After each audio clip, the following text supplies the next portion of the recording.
muchas gracias.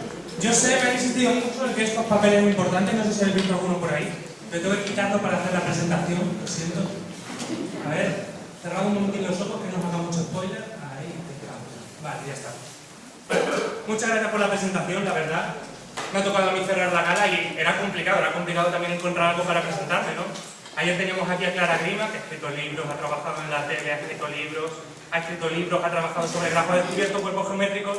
Bastante que a mí no me habéis presentado con un Pedro, sube. Sí, ya está. Entonces, bueno, la agradezco, ha estado bien la presentación.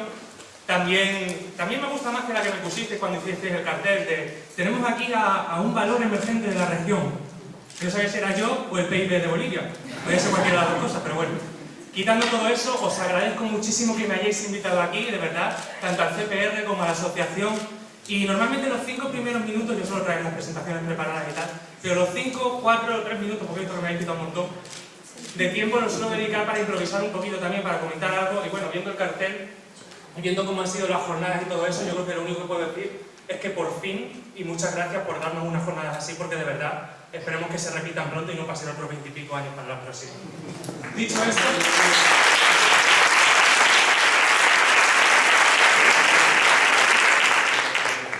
esto, empiezo. Vale, voy a hablar, como ya sabéis, de si los raros no somos nosotros. He puesto el título más abstracto posible para que no sepáis de qué voy a hablar. Por eso, cada vez que me habéis ido preguntando, los que me habéis preguntado de qué va tu charla, si os habéis hablado de vosotros, veréis que os he dicho una cosa distinta a cada uno. Entonces, ahora os voy a empezar a explicar de qué va todo esto. Y si los raros no somos nosotros. Lo primero, ¿qué somos nosotros? Voy a cambiar el título de la charla. Yo sé que quizás debería haber avisado con un poquito más de antelación, lo siento. Pero voy a cambiar el título de la charla y a partir de ahora la voy a llamar ¿somos raros los matemáticos? Y quiero responder a esta pregunta como lo haría un matemático. ¿Qué haría? Pues lo primero, definir raro. Claro, definición, definir raro. Y no solo definir, sino también tenemos que ver que esta definición va a depender de a quién le estemos preguntando. Aquí, en esta sala, la mayoría somos matemáticos, así que si nos preguntan a nosotros ¿son raros los matemáticos? Pues nosotros diremos, por supuesto que sí. Es decir, no queda otra. Tenemos esa idea ya de nosotros mismos. ¿Por qué? ¿Cómo definimos raro? Vamos a ver eso. ¿Cómo definimos raro? Según nuestra Real Academia Española hay muchísimas acepciones de raro. Primera acepción, que se comporta de un modo inhabitual. Bueno, esto dependerá de cada uno. Yo creo que no podemos generalizar que es un matemático en base a la primera acepción. Segunda, extraordinario, poco común o frecuente. ¿En qué quedamos? ¿Poco común o frecuente? Esto nos lleva a contradicción, así que desde luego no puede ser una definición de matemático. Tercero, escaso en su clase o especie. Yo creo que esta definición es perfecta para nosotros. No ahora mismo en esta sala, porque somos un montón, somos muchísimo más de los que esperaba, pero en general los matemáticos son un recurso escaso, como he comentado en la presentación. Y como he perdido 5 minutos que voy a recuperar al final, no voy a comentar más de eso, así aprovecho también para hablar de lo demás. El cuarto, insigne, sobresaliente o excelente en su línea. Quien ha dicho que sí, seguro que son los ingenieros. Un matemático en este caso diría, pues claro que no, es decir, nosotros sobresalientes somos uno más, lo que pasa es que hemos aprendido a apreciar algo que los demás ven como algo normal. Las últimas, extravagante, de genio o de comportamiento. Bueno, si pensamos en matemáticos famosos a lo largo de la historia, pues bueno, son, vamos a decir extravagantes en vez de raros. Y luego la última, un gas enrarecido que tiene poca densidad. Esto es porque siempre viene algún químico, entonces lo he puesto también porque hace gracia. Seguimos. Una vez hemos visto qué son los matemáticos, os voy a hablar de este matemático que soy yo. Porque, siento decir esto, pero en las últimas jornadas matemáticas yo era así, hace 20 años. Yo sé que esto duele un poquito, pero yo por aquellos entonces tenía 3 años, bueno, iba a cumplir los 4, porque esta foto me la tomaron un día antes de mi cumpleaños, ya que empezaba segundo de infantil, y me regalaron ese Babi. Y yo ya estaba empezando a hacer tareas, a practicar la letra y tal. Y yo en esa época no sabía que iba a ser matemático, no sabía nada de lo que me esperaba después del bachillerato, de la ESO, de la carrera, los 4 años de carrera. Eso sí que ha sido una escape room. Pero bueno, eso lo dejaré para más adelante. Y claro, si veis así, pues diréis, a ver, raro no parece, sus cosas, ¿no? Ya veremos cómo sale. Mis padres tuvieron mucho tiempo para asimilarlo, pero al fin y al cabo, de momento, raro no parece. Si nos fijamos en qué estoy escribiendo, no sé si se ve muy bien porque es que la foto es algo antigua, voy a intentar ampliarla un poco. Ahí. Lo que estoy escribiendo, como se puede ver perfectamente, es mi primer principio de inducción. Cuando tenía 4 años, pues intenté organizar un poquito cómo os organizar los regalos de los Reyes para tener una familia posible, ¿no? Si a mí...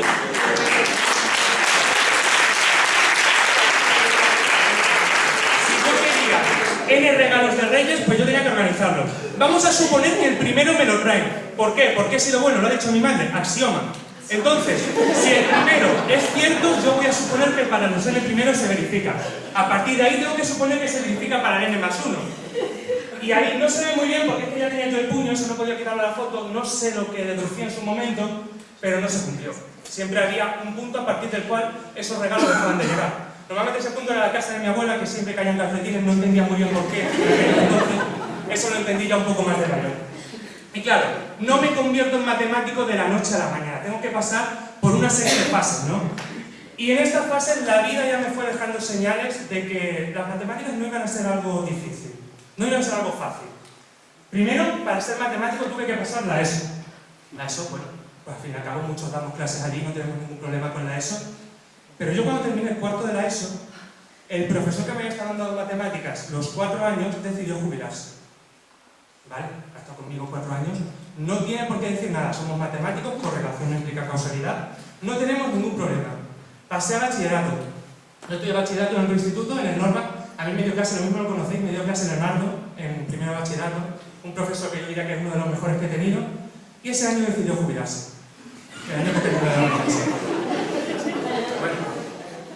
No pasa nada. Pasé al segundo de bachillerato donde me dio clase Sabino y ese año también decidió jubilarse. Yo ya estaba en mi casa, relación implica casualidad, pero claro, no podíamos sacar nada, ¿no? Porque al fin y al cabo todavía quedaba mucho. Y yo entré en la carrera y estudié matemáticas y mi primer profesor fue Carlos Benítez.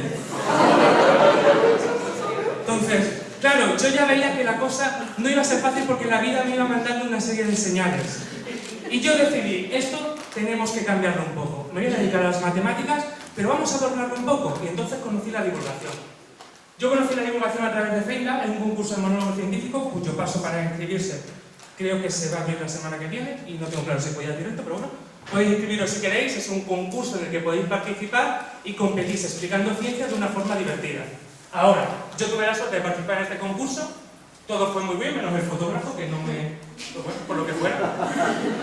Quitando todo eso, el concurso fue bien, yo fui ganador y tuve que ir a hacer pues, la cosa que más le gusta a cualquier estudiante de la ESO, hacer una presentación de matemáticas en inglés. Porque me eligieron para representar a España en la final internacional. Y allí fui y ya dije, bueno, hemos llegado a un punto ya en el que ya se ha acabado la maldición de las matemáticas, no hemos conseguido engañarlas con esto de la divulgación, hemos conseguido vencerla. Y yo fui allí, esa foto es de cuando estábamos allí en las jornadas internacionales, y esa foto pues se montó allí una feria de ciencias impresionante, no tan buena como la que hicisteis algunos en Plasencia el año pasado, pero una feria de ciencias impresionante. Fue incluso la primera ministra de aquellos entonces, Teresa May, no sé si os acordáis de ella, y bueno, pues tuvimos el placer de darle la mano, de conocerla, tal. Esto fue el día 7 del 6. ¿Al día siguiente? Yo le había dado la mano a esa mujer. Y el día siguiente comenzó pues, lo que hoy conocemos ya como el Brexit duro, los primeros acuerdos de negociación con la Unión Europea. Yo dije, vale, me he ido a Badajoz a estudiar matemáticas, pero no ha sido suficiente. Y decidí irme de Erasmus a Polonia. Yo creo que más lejos no me podía ir. Allí aprendí dos cosas: a tomarme la vida con más tranquilidad y a que si tienes sed y te dan un vaso de agua, normalmente no hay agua dentro. Quitando eso, la cosa, la verdad es que fue bastante bien. Yo incluso me llamaron de aquí de España, me llamaron de Televisión Española para grabar un programa que tenía mucha audiencia, en la 2. Entonces, sí, seguro que conocéis ese programa, se llama Orbita Laica. Yo estuve participando aquí en uno de los programas, me llamaron solo para un programa, yo no que conocían mi fama. Solo para un programa, y además cogí el vuelo, fui a los estudios de Televisión Española, grabé el programa, me metieron en un coche, me mandaron para el aeropuerto y otra vez para Polonia. No me dejaron nada, solamente estuve allí un día, el 1 de octubre, en los estudios de Radio Televisión Española de Barcelona. Sí, ese 1 de octubre. Yo creo que esto hay que dar un cambio más. Se Seguiré con esta historia, pero antes quiero hablar de verdad de lo que he venido aquí, así que vamos a dejarlo en un continuará. Porque los matemáticos somos raros. A ver, yo no me considero raro, salvo por la acepción número 4. Quitando eso, también tenemos otros matemáticos, más matemáticos que yo, sin lugar a duda, que sí podríamos decir algo sobre si son raros o no. Por ejemplo, yo, estudiar matemáticas me ha convencido de que correlación no implica causalidad, creo. Pero siempre tenemos una idea de algo que no podemos controlar, que algunos llaman Dios, otros llaman karma, otros llaman destino. Pues ha habido matemáticos que hasta han buscado la forma de incorporarlo a las matemáticas. Estamos hablando de él. Él es Paul Erdős, no sé si lo conocéis. Es uno de los matemáticos más prolíficos que hemos tenido. Están él y Euler ahí a la altura. Él gana en cuanto a número de artículos, pero Euler publicó muchas más páginas. ¿Qué es lo que pasa?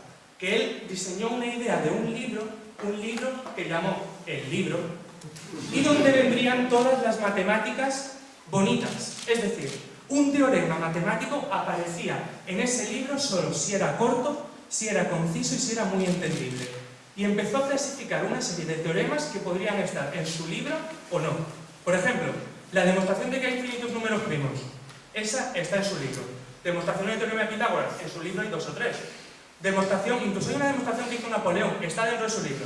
Demostración de los corchetes de Lie en la geometría diferencial. Eso no entra en su libro. Él, además, no solamente eso, sino creía que si nosotros teníamos un teorema que la demostración no estaba en ese libro, era que todavía había una forma más fácil de demostrarlo que no habíamos encontrado.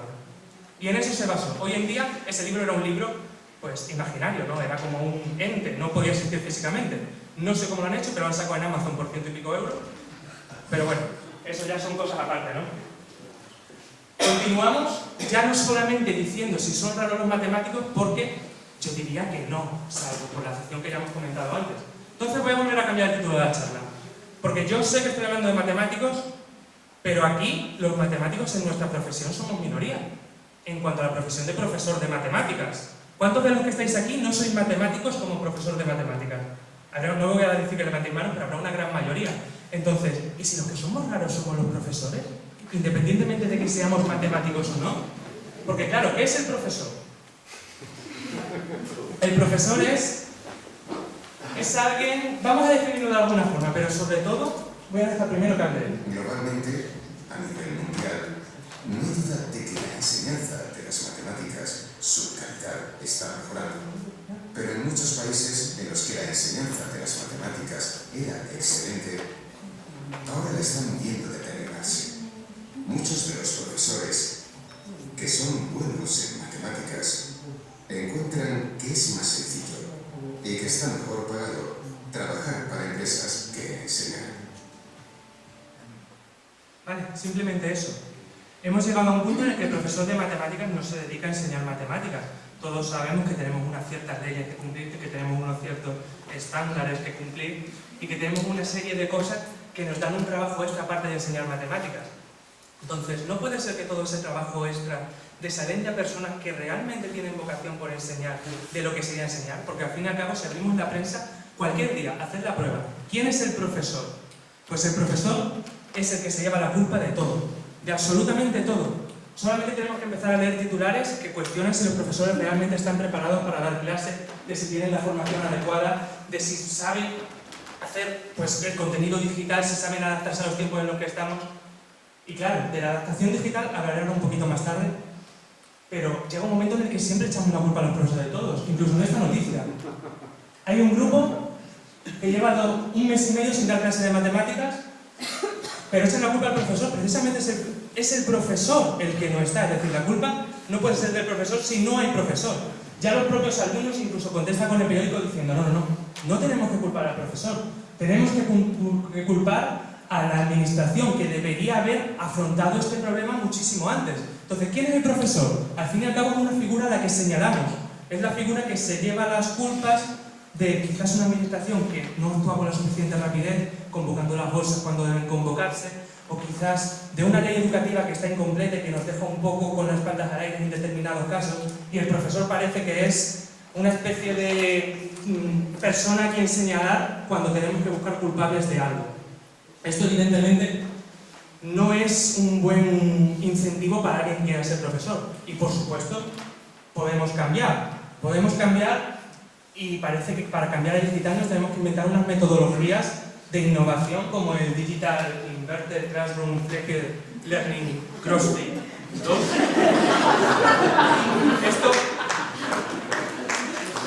Esto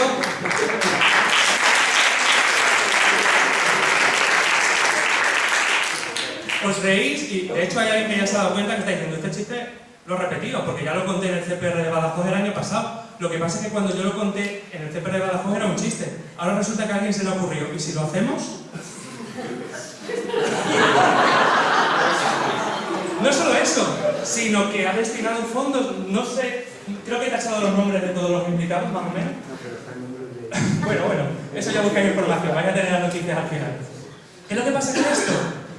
Que claro, incluso al propio profesor que entrevistan llega un momento en el que haciendo una entrevista se da cuenta de quizás no sea lo mejor, porque le hacen la entrevista a él y dice ayer tuve una clase diferente, ellos estaban dando la clase y yo estaba sentado y bueno, estuve toda la clase pedaleando y hay un momento en el que desconectas. ¿No se nos está yendo un poquito con esto de innovar por innovar? Quizás deberíamos centrarnos un poco más en lo que es realmente enseñar. No solo eso, esto lo he puesto aquí por si hay que cortar este trozo para que podáis enlazar con la diapositiva de antes sin que se note mucho. No solo eso, sino que tenemos una serie de estándares de aprendizaje que tenemos que evaluar, que tenemos que cumplir. Vosotros sabéis, también han convertido pues, un claustro de profesores en una especie de gincana, que hay que cuadrar miles de hojas de cálculo. Y bueno, esto se resume en los EA, los estándares de aprendizaje, que realmente EA no son las siglas de estándar de aprendizaje, no sé si lo sabéis, es una onomatopeya. De cuando llega el inspector y te pregunta por los estándares y tú dices, ¿eh?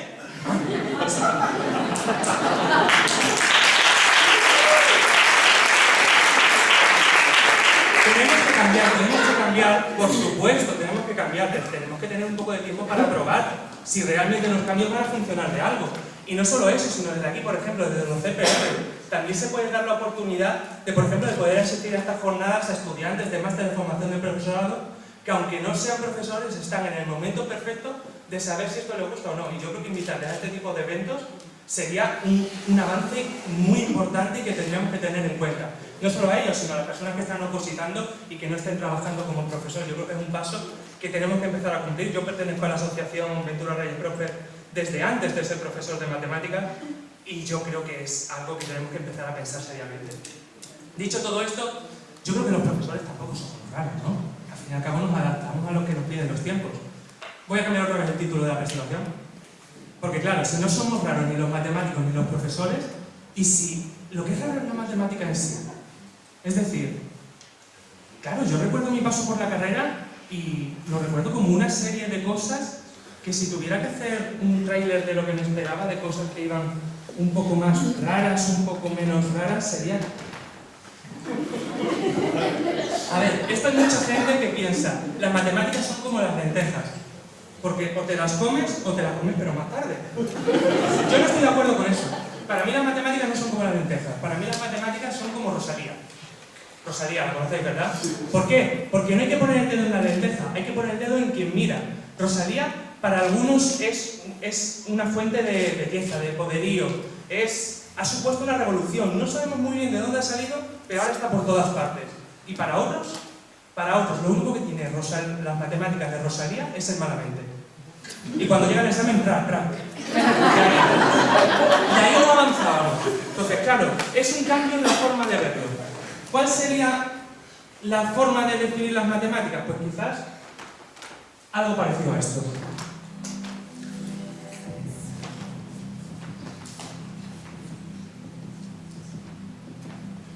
Dentro de las matemáticas, al fin y al cabo, nos encontramos cosas que no tienen por qué ser intuitivas. Unas nos asustan un poco más que otras. No por no ser intuitivas tenemos que clasificarlos de raro. No por no tener un uso inmediato o una demostración sencilla, tenemos que decir que algo es más raro o es menos raro. Déjate que termine este solo.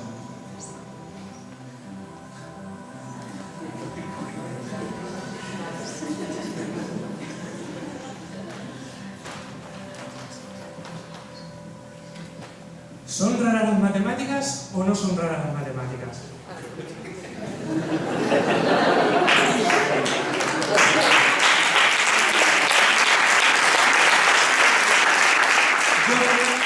que las personas que ven como raras a las matemáticas son porque no pueden encontrar la belleza que hay dentro de las matemáticas.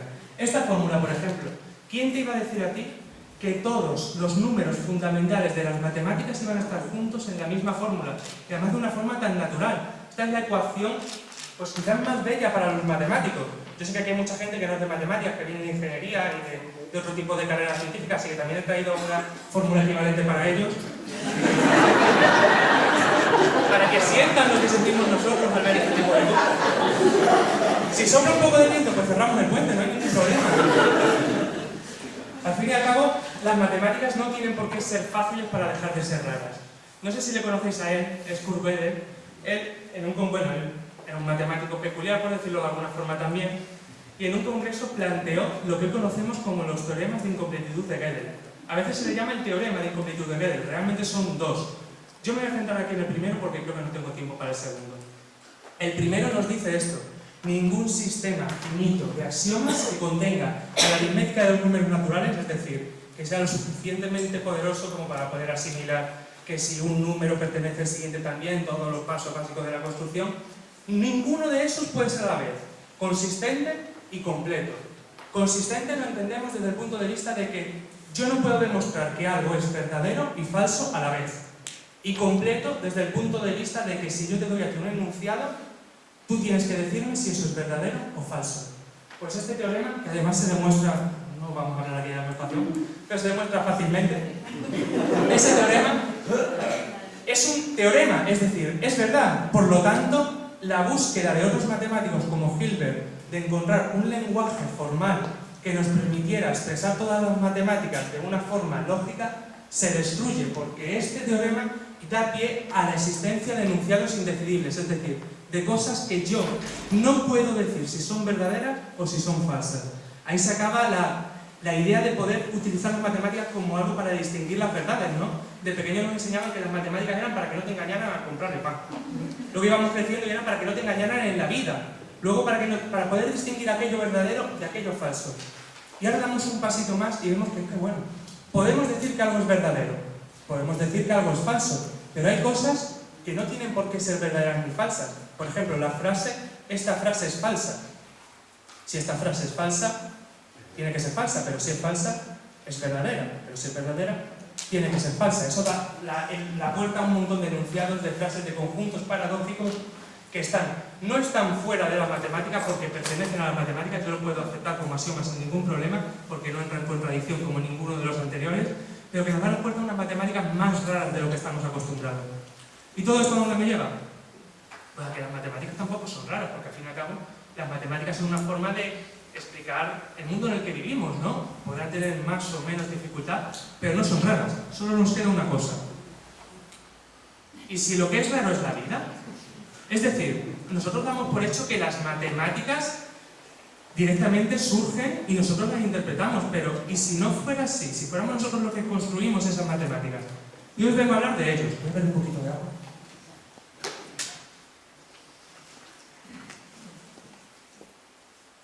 No sé si les conocéis, a partir de ahora van a ser los que lleven la charla. La tribu de los pirañas son una tribu que vive en la Amazonas, en la parte brasileña del Amazonas. Viven en una región y han estado aislados del resto de la civilización de forma voluntaria hasta hace bien poquito. De hecho, nosotros no sabíamos nada de ellos hasta 1990 y poco. ¿Qué es lo que le pasa a esta civilización? Han aprendido a comerciar con tribus cercanas, es decir, no lo tenemos que imaginar como una civilización primitiva, pero se cree que no tienen palabras para referirse a los números, que no tienen palabras para referirse a los colores, ni siquiera para referirse a los olores, ni siquiera tienen una idea de un dios, que es un concepto de los primeros primitivos que surgen para explicar algo cuando no lo entendemos. Y no solo eso, es que les da igual.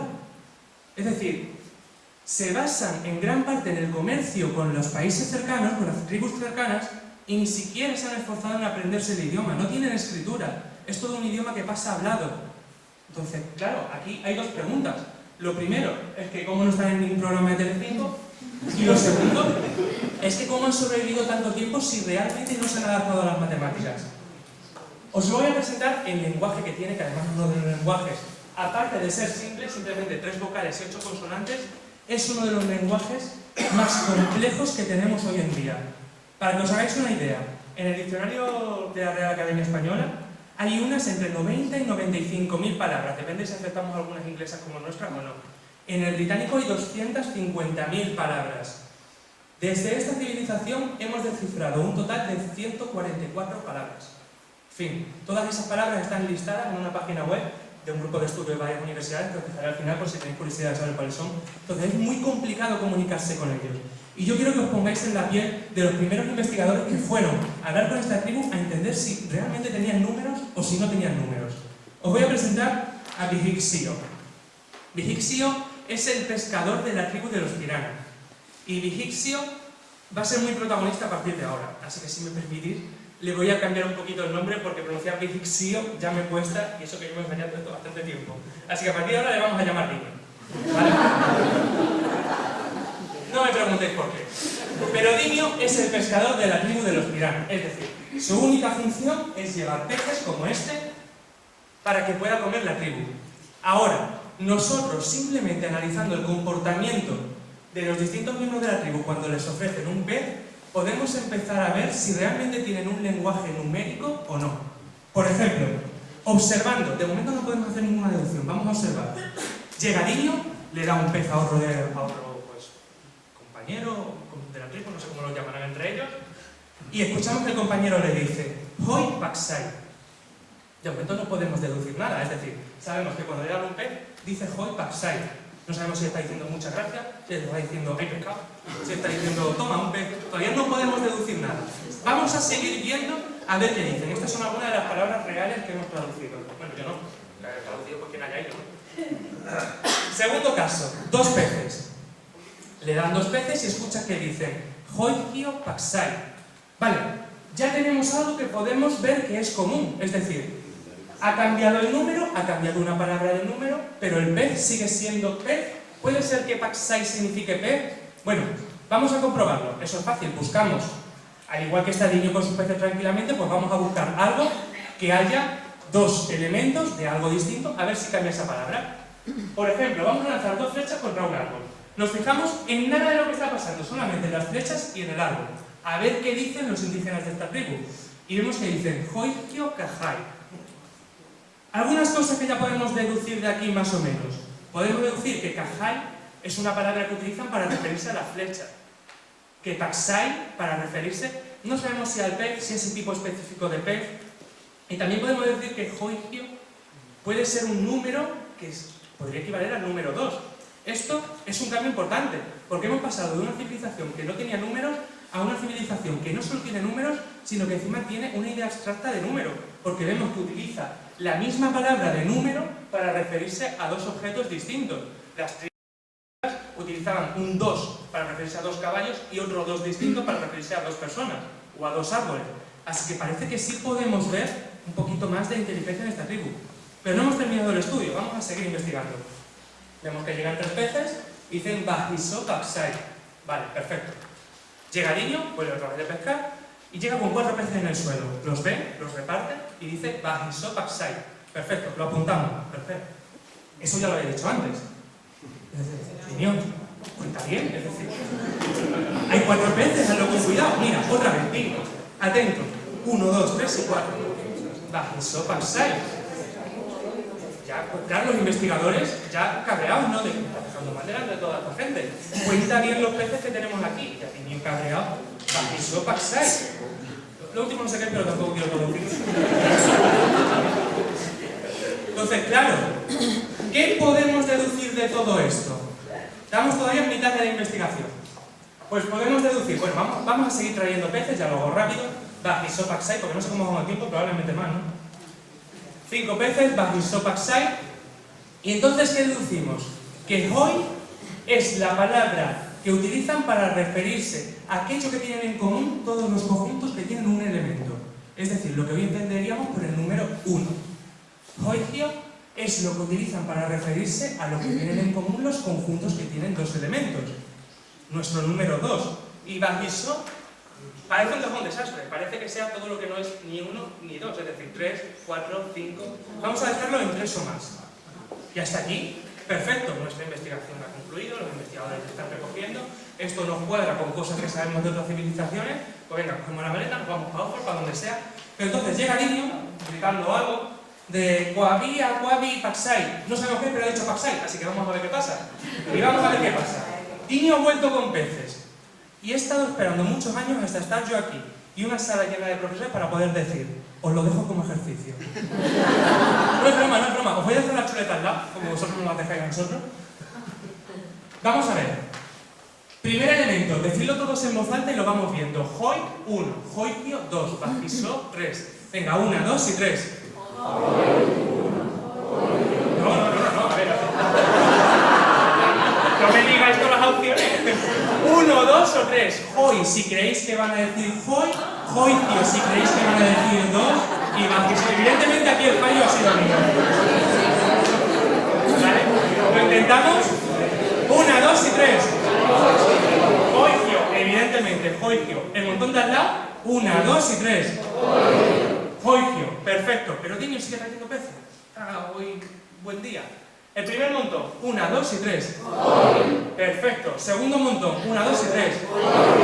Perfecto. Venga, más peces, más peces. Primer montón, 1, 2 y 3. Vale, segundo montón, 1, 2 y 3.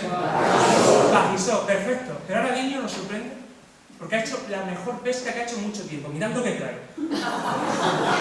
Trae un pez, que es un pez, pero que por masa ocupa la masa de 2 peces de los anteriores. Y ahora trae 2 peces de los de siempre. ¿Qué creéis que dijeron cuando les enseñó Dinio el primer pez? Hoi, Hoikio, Basigó. ¿Quién cree que dijeron Hoi? Levantad la mano. Es decir, entendéis que se está refiriendo al 1 como unidad de cantidad. ¿Quién creéis que dijo Hoikio? Vale, bien, entendéis que se está refiriendo como masa. Bueno, pues ¿hay alguien que haya dicho Bajisó? ¿Que cree que dijeron Bajisó? 1, 2, 3 personas. Pues solo 3 personas han acertado, porque dijeron Bajisó. Esto, a los investigadores se cabrearon. Joder, niño, ¿cómo nos has hecho esto? Nos vas a hacer falsear los datos otra vez, así que podemos. Por favor. Y claro, pero tenemos otro montón al lado. A este montón sí lo sabemos, ¿no? Hoikio. Pues dijeron Hoi. ¿Por qué? Es decir, toda nuestra construcción, por culpa de pescar 2 peces más, se ha ido. Y esto lo entendemos en base a que los piratas no entienden los números como conceptos absolutos como nosotros, sino como relativos. ¿Relativos en base a qué? Relativos en base a lo que ven, porque comparan constantemente. No tienen palabras para los números. Hoi realmente significa poco. Hoikio significa unos cuantos. Y Bajisó significa pues muchos. Si tú te llevas un pez grande, te has llevado mucho. Y si te llevas 2 peces, aunque antes te parecían unos cuantos, estás viendo que te los has llevado mucho. Así que a ti lo tuyo te parece poco. Y no solo eso, sino que una misma persona podía tener 2 opiniones distintas de su cantidad en el mismo momento. Y esto lo descubrieron de esta forma, montando una especie de, bueno, esto ya lo he dicho, de tirolina de peces. No fue exactamente así, les iban enseñando piedras y peces para que compararan, pero bueno, como esto es un PowerPoint, a mí me sabía mejor hacerlo así. Fueron dándoles varias cantidades de peces para ver cómo iban racionando. Llegaba un pez y escuchaban lo que decían, Hoi. 2 peces y decían Hoikio. 3 peces y decían Bajisó. 4 peces y seguían diciendo Bajisó. No hay más palabras para esto. 5 volvían a decir lo mismo. 6, 5, me lo voy a tirar ya todo, ¿no? 5, 6, 7, 8, 9 y hasta 10 peces. Ya todos entramos con la clasificación de Bajisó. Es decir, 1 es poco, 2 es unos cuantos y de 2 para adelante es mucho. Pero este mismo experimento lo hicieron al revés. Le dieron los 10 peces y empezaron a quitarles peces. 10 peces era Bajisó, son muchos. Y 9 también son Bajisó. 8 también son Bajisó. 7 peces ya son unos cuantos. Y 6 también son unos cuantos. 5 y 4 peces ya es poco. 3 es poco, 2 es poco y 1 es poco. 0, no hay palabra para 0, así que no voy a llegar a ganar al 0. Pero nos vemos que tenemos 2 escalas distintas para la misma persona. Y esto nos resulta evidente si nos damos cuenta de que si yo tengo un pez y me voy a casa con 3, pues me voy a casa con muchos. Pero si llego con 10 peces y me quitan 6 y me quedo con 4, me voy a casar con poco, a pesar de que yo tenga 4 y él 3, porque estoy comparando con lo que conozco. Y el problema de esta tribu de los tiranos, bueno, no es un problema, pero por entenderlo de esta forma, es que no tienen concepto de colectivo, es decir, ellos piensan en sí mismos de forma individual, entonces comparan sobre todo consigo mismo y con sus beneficios respecto a los demás y respecto a los que ellos tenían. Entonces no tienen números, no solo no tienen números, sino que sus cantidades, por decirlo de alguna forma, varían dependiendo de lo que ya conocían con anterioridad. Ahora, ¿a dónde volvemos con todo esto? ¿Son raras las matemáticas? ¿Son rara la vida? La vida quizás no es rara, pero la vida es caótica, eso sí lo sabemos. Y las matemáticas, al fin y al cabo, las utilizamos para adaptarnos a esa vida. Es decir, si tenemos una vida caótica, las matemáticas tendremos que rebuscarlas también un poquito, y es entendible. Y al fin y al cabo, los profesores somos los que enseñamos esas matemáticas, y un poquito también vamos a heredar de todo eso. ¿Y a dónde llegamos con todo esto? Pues porque al final, llamando como queráis un libro, el karma, el lo que sea, resulta que la vida sigue y que, como ya dije también hace unos días, las matemáticas están en la vida. Nosotros explicamos las matemáticas de la forma que encajan en la vida, que la vida es caótica, y resulta que mientras yo escribía este artículo para un periódico y mientras estos alumnos se protestaban, a mí me llamaron de consejería y me dijeron que yo soy el profesor de los alumnos que se estuvieron protestando unos días atrás. Así que, fijad cómo cierra todo, cómo ha quedado la vida, y al final, lo que es caótico termina siendo caótico. Muchas gracias por todo.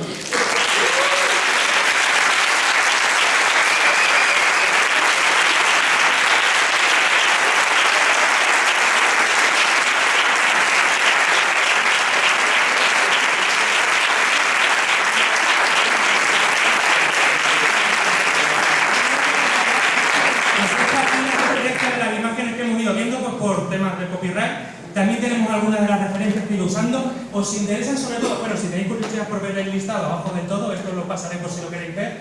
Y sobre todo el número 7, yo he cogido un fragmento de 29 segundos de un vídeo que realmente dura 4 minutos y medio. Si queréis verlo con tranquilidad, os lo recomiendo. Y nada más, me despido pues aprovechando algunas de las palabras que tenemos, es decir, primero que bajiso, chocoati, chaito, chiaga, chica,